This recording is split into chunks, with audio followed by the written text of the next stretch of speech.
The following program is brought to you by Element 14, the electronics community where you can connect and collaborate with top engineers from around the world. Join now at element14.com/presents. Welcome back to The Electronics Inside, the show where we tear down toys, tools and appliances just to find out what's inside. In this video, I feel like I've slightly overcommitted myself and we're going for a bit of a showdown from the history of PC storage.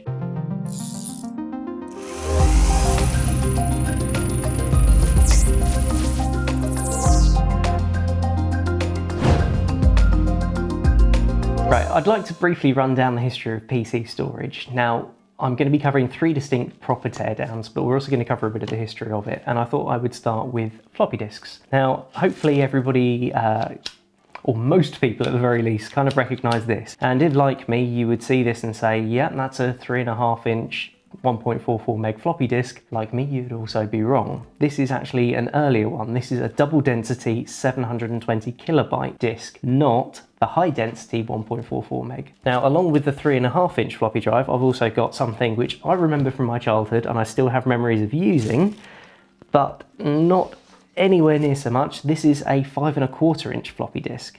Now, these were actually double-sided, and actually, don't worry, all these discs are bad, actually lived up to the name of floppy. Now, I also, in researching this, managed to find and lay my hands on an 8-inch floppy.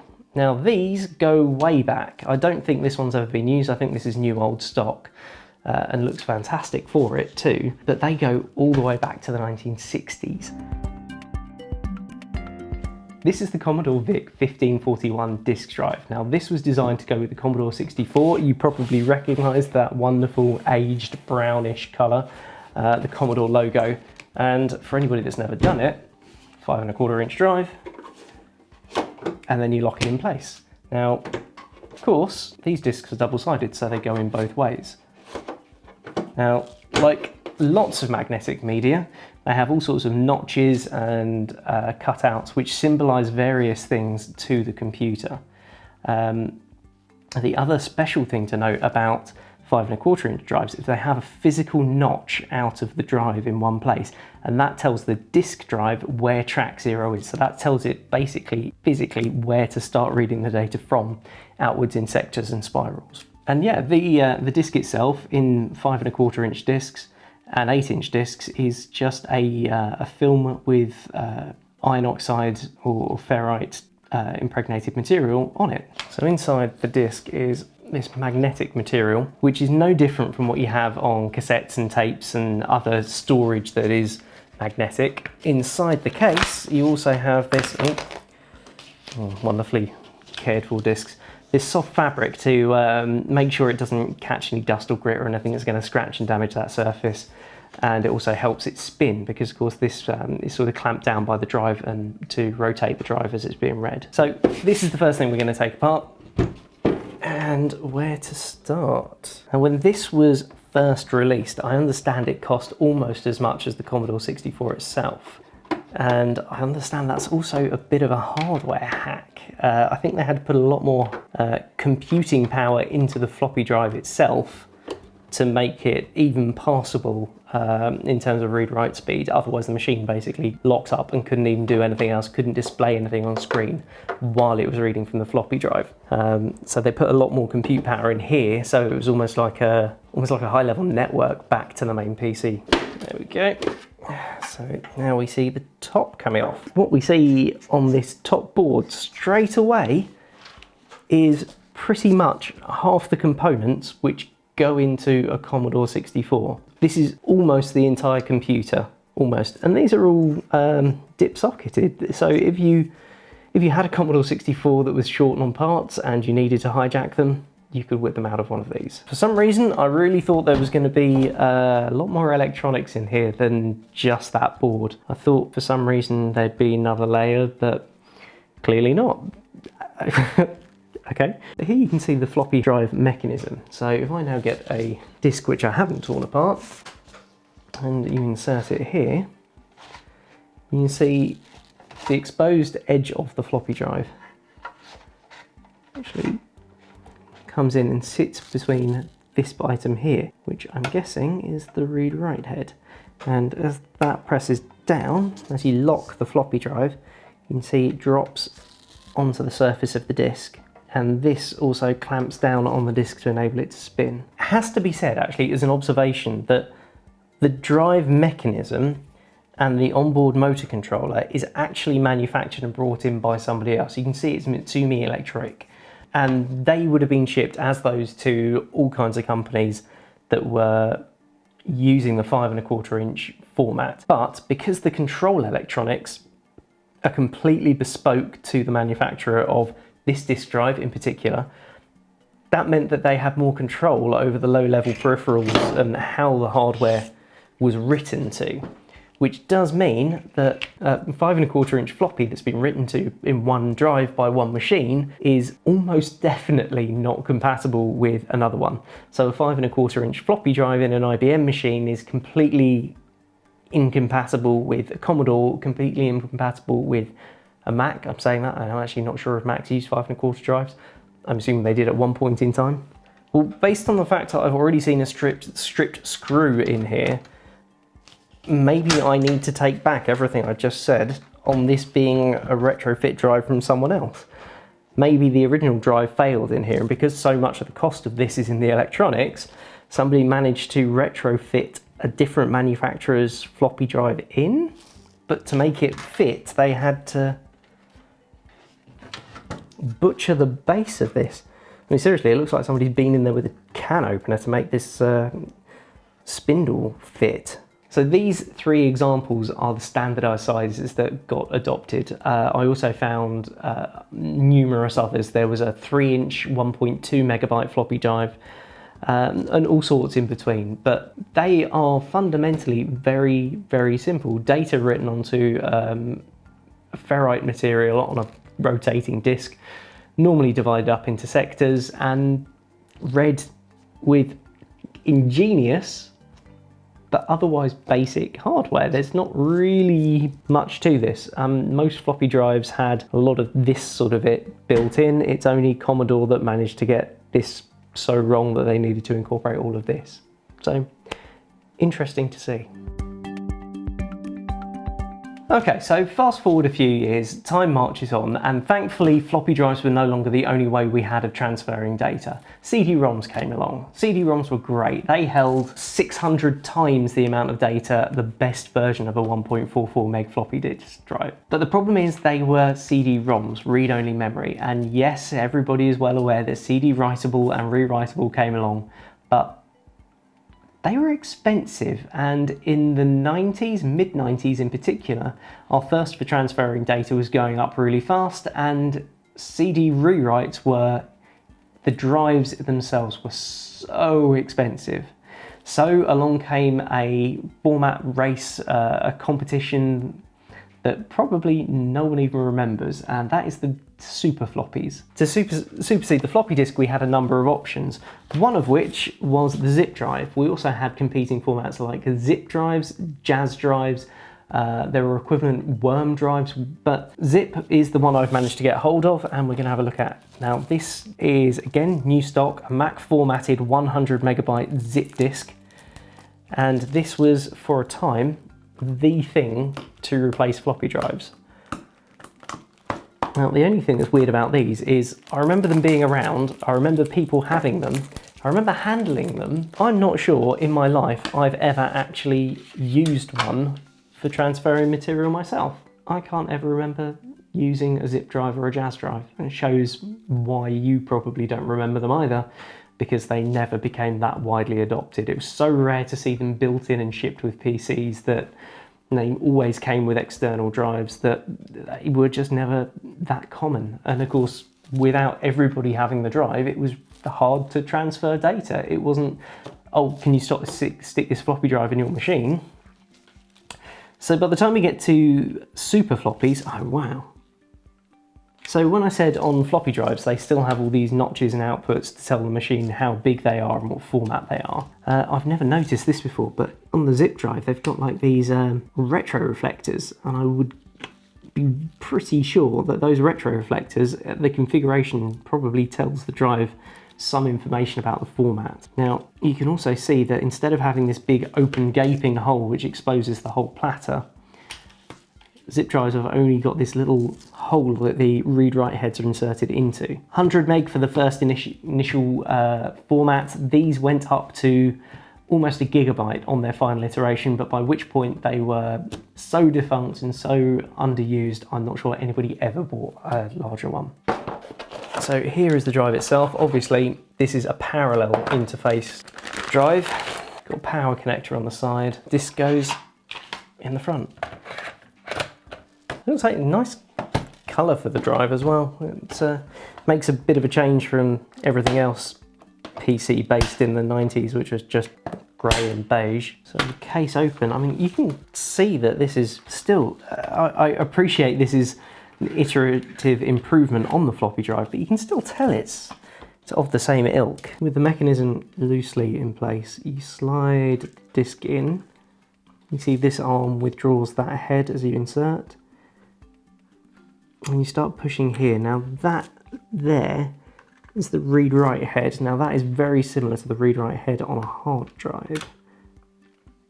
And I would guarantee within here, there is the drive mechanism that you push that read head right inside the disc. I would think that by the time I have taken the cover off of this, it's going to be contaminated enough that it's no good. Especially if I do that. There they go. Now, these are some pretty heavy bar magnets. Something in there is a magnet. Okay, so these little white bars aren't actually Teflon, they're the magnets. Okay, you can see the actuation of the read-write head now. So the read-write head on the zip disk is going to be much more similar to a hard drive, where these are so precise and so tiny that actually they float on a little cushion of, in this case, air above the head. These magnets that sit in here and there magnetize these bars which sat across there originally. Now you can see these really fine copper coils which must have been used as a linear actuator, and the increasing voltage or potential across there will have increased its force that it could push forward with. Now that was pushing against this sprung arm across here, so it's all just a linear motor, which is really cool. And this little circuit here, this little IC here, will have been handling all the data coming off the read-write heads floating above the surface of the disk inside here. Alright, we're talking 20 odd years later, in some cases, 30 in some cases, and we've still got the same principles. We're still talking spinning magnetic media with read-write heads that are actuated in a much more precise way with control electronics. There's nothing really revolutionary about it, but that's not to say it's not cool. For the time, I was raised with these being rubbish and ropey, and I remember seeing these about. And when you compared the capacity of these, that was just so much cooler. We've talked about removable storage, and obviously that's quite an important part to play. What I haven't talked about is tape storage. Now, if anybody ever finds a nice old IBM 305 system tape drive the size of a washing machine, let me know. I'd love to have one of those to tear down. A little bit impractical, but we've talked about the common stuff. I haven't talked about optical media. It's probably a whole other video for itself, but I do want to touch on hard drives. Hard drives are old. They date back right to IBM and in the 1950s and 60s, and you're probably familiar with articles like this, or familiar with photos like this. Now, that's awesome, and again, if anybody ever gets hold of one, let me know, we'll tear it down in a heartbeat. So this is a 1992 2GB hard drive. Now, the first thing is the physical size of it, because most people are more familiar with a normal desktop size hard drive. This is a 3.5-inch hard drive. This one is a recent one and is a 2 terabyte one. So this is 1,000 times the capacity of that, 20 years difference, and just look at the size of it. But of course, this is the format for desktops. There's another format size, which is essentially the 2.5-inch hard drive, which is this size. But they still had magnetic spinning disks that held all the data. This particular one is actually an SSD. Now this is the same size, and they adopted the same size and interface for the solid state drive. So this uses semiconductors, no moving parts, and uses a lot less power. Now of course, When you move on from there, there is this format. This is an M2 hard drive, or in this case, this is an M2 SATA drive. There are other techniques and formats available, but you can also get these up to about 2 terabytes, and these will read-write about 4 times faster than the interface on these. So that's just a comparison that these are all available in capacities much bigger than these. There's allegedly 18 and 20 terabyte hard drives in this form factor being available this year. Before we jump into this 1992 hard drive, most people will probably know that I've already taken a hard drive apart. Anybody with a keen eye will have probably noticed down here, this is a 2.5 inch hard drive, which has just been part of the backdrop of all of my videos since I started. So hard drives always please me. When I first opened one and I could see the perfect metal platter that is used for the storage, it's like the best mirror you ever see. But as soon as it's open, it's like a limited time because they start to gather dust and grease instantly. So these are always hermetically sealed. So let's start at the back with the connections. This is a SCSI hard drive or an SCSI hard drive. Now, the SCSI interface dates back a long way and was very common on high speed, especially networks and server appliances. One of the big benefits was you could actually daisy chain 8 devices together.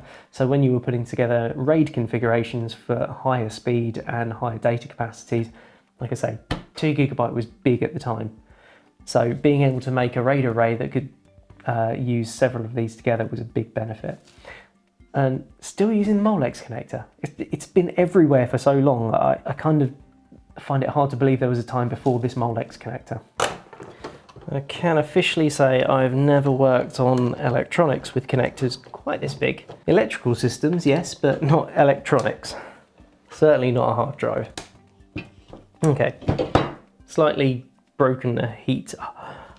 Wow, look at the layout of the surface mount components on there. I don't think we've seen anything quite like that in all the teardowns we've done so far today. But yeah, there's a lot of discrete compute going on to control the equipment on here, which is not what we saw with the floppy drives. The floppy drives are very basic reading in and output. These actually transfer data. There's probably buffering going on down here. Because this will read faster than it will communicate. These pins are connectors onto the internal equipment on the hard drive. Now you can sort of extrapolate, you can see the round shape of this part of the hard drive, so you know this is going to be where the platters are. And so that's likely to be the motor control for the spindle. And down here you typically have your read-write heads that go up on a pivot like this. So this will be your data, your read-write head control and position. Okay, so I've taken the through pins off. Now that would have just been a little gasket on the back just to make sure whatever gas this is sealed with stays intact. And there we go, it's half the hard drive. There you go. Wow, there is your spindle of platters. Just beautiful. And actually this is, I've not seen a hard drive like this where actually the spindle motor is built into the center of the platters. So there are 2 halves of your case, and here are the read-write heads. And ooh. Now this drive had on its label, I can't remember where I've seen it, not bootable. This is going to be really hard to see, but can you see that second platter, the read-write head, has absolutely just been destroyed. Now I'm pretty sure that wasn't me removing the hard drive, because all the other read-write heads, and they're in pairs, so you can read to the top and bottom of the drive. And interestingly, these heads are supposed to skate just above the surface of the hard drive. They're never supposed to make physical contact unless they're in the park position. So when the disk spins down or you lose power, these heads return to the center of the drive, I think, and they do then sit down on the drive, which is undesirable, but it happens. But all the time they're spinning, they have a little cushion of whatever the gas is inside, keeping them above. Very, very hard to see, but I can just make out actual scuff marks on this drive, which makes me think that all of these heads were probably starting to skate on the disk surface, making them less than perfect, which is probably another contributing factor to why this hard drive died. To me, I find this quite personal, because this has happened in my lifetime. This amazing exponential growth has happened in my lifetime, and it's the most tangible and visible thing that I can think of that has changed this much. I can't think of any other technique or technology that has been through such an exponential growth. And for me, this is a journey that we're not at the end of yet. I can't wait to find out that in 30, 40 years time, what techniques, what storage, what capacities we're going to be up to then. And I'm looking forward to it. It's exciting.